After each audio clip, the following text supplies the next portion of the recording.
ఈరోజు పరిస్థితి ఏమిటి అని చెప్పి చూస్తే నిరుద్యోగ వృత్తి లేదు, అటు ఉద్యోగము లేదు. ఉన్న ఉద్యోగాలన్నింటినీ వర్షపెట్టి ఊడబెరికే కార్యక్రమాలు జరుగుతూ ఉన్నాయి. ఇవి కనిపిస్తూ ఉన్న సత్యాలు.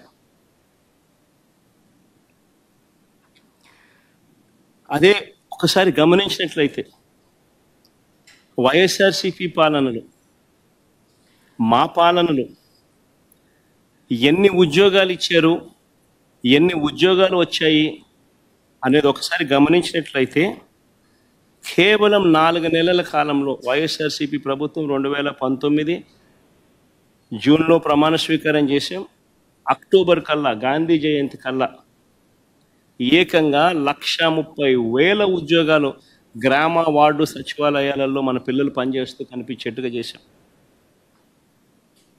4 నెలల కాలంలోనే ఏకంగా మరో 2,66,000 వాలంటీర్ల ఉద్యోగాలు అక్టోబర్ 2 గాంధీ జయంతి నాటికి, అంటే మా ప్రభుత్వం ఏర్పడిన 4 నెలల కాలంలోనే రిక్రూట్ చేశాం. ఎవరు కాదనలేని సత్యాలు ఇవన్నీ. యాప్కాస్ ద్వారా మరో 1,00,000 ఉద్యోగాలు, యాప్కాస్ ద్వారా కరెక్ట్గా చెప్పాలంటే 96,000 ఉద్యోగాలు యాప్కాస్ ద్వారా కల్పించడం జరిగింది. యాప్కాస్లో పే స్లిప్పులతో సహా చెప్పగలుగుతాం ఎవరికి ఉద్యోగాలు ఇస్తున్నామని. నేను చెప్పిన ప్రతి నెంబరు కూడా పే స్లిప్స్తో సహా, ఆధార్ కార్డ్ నెంబర్తో సహా చెప్పగలుగుతాం. గ్రామ సచివాలయాల్లో పనిచేస్తా ఉన్న పిల్లలైతేనేమి, 130,000 పైచిలుకు పిల్లలైతేనేమి, 2,66,000 వాలంటీర్లు అయితేనేమి, యాప్కాస్లో పనిచేస్తూ ఉన్న 96,000 మంది పిల్లలైతేనేమి, ఆర్టీసీ విలీనం ద్వారా 58,000 మంది ఆర్టీసీ ఎంప్లాయీస్కి రెగ్యులరైజ్ చేస్తూ వాళ్ళందరికీ తోడుగా ఉండే కార్యక్రమం అయితేనేమి,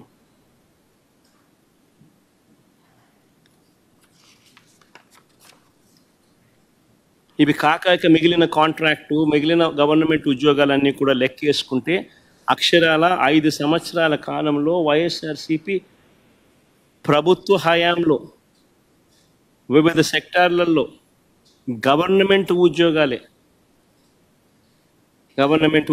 అని అంటే గవర్నమెంట్ ఉద్యోగాలు, అవుట్సోర్సింగ్, కాంట్రాక్టు అన్ని గవర్నమెంట్ పరానికి సంబంధించినవి 6,31,310 మందిని వైఎస్ఆర్సీపీ హయాంలో ఉద్యోగాలు ఇచ్చారు.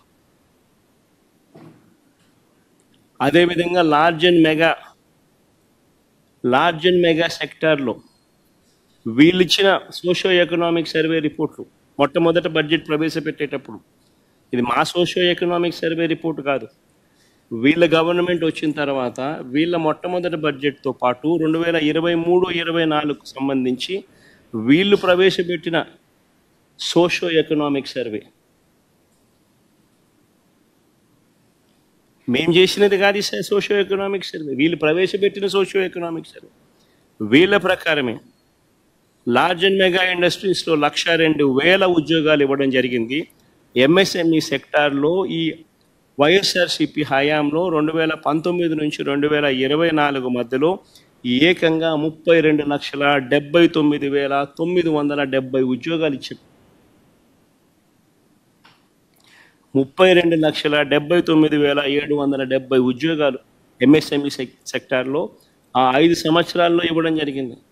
మొత్తంగా వైఎస్ఆర్సీపీ 5 సంవత్సరాల పాలనలో అటు గవర్నమెంట్ ఉద్యోగాలు అయితేనేమి, లార్జ్ అండ్ మెగా ఇండస్ట్రీస్లో అయితేనేమి, ఎంఎస్ఎంఈ సెక్టార్స్లో అయితేనేమి, మొత్తానికి ఆ 5 సంవత్సరాలలో 40 లక్షల పైసలకు ఉద్యోగాలు ఇచ్చినట్టుగా ఆధార్ కార్డ్ నెంబర్లతో సహా చెప్పగలిగే పరిస్థితిలో ఉంది. సోషో ఎకనామిక్ సర్వేలో నేను చూపించే సోషో ఎకనామిక్ సర్వే మా ప్రభుత్వంలో మేము చేసినది కాదు. చంద్రబాబు నాయుడు అధికారంలోకి వచ్చినాక తాను మొట్టమొదటి బడ్జెట్ ప్రవేశపెట్టేటప్పుడు తాను రిలీజ్ చేసిన సోషో ఎకనామిక్ సర్వే, తన హయాంలో రిలీజ్ చేసిన సోషో ఎకనామిక్ సర్వే.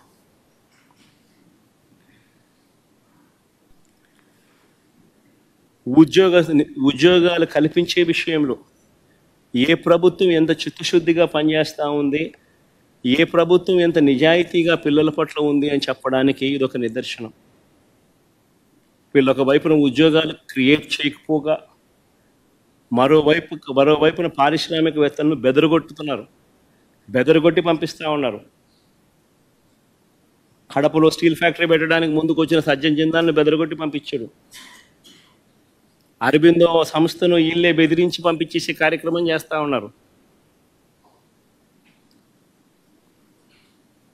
వీళ్ళ హయాంలో పారిశ్రామికవేత్తలు ముందుకు వచ్చి పరిశ్రమలు పెట్టడానికి భయపడే పరిస్థితులకి రాష్ట్రాన్ని తయారు చేశారు. మరోవైపున చూస్తే ఉద్యోగాలు ఒకవైపున రాకపోగా మరోవైపున నిరుద్యోగులకు ఇవ్వాల్సిన నిరుద్యోగ భృతి 3,000 రూపాయలు ప్రతి నెల ఇస్తానన్నాడు.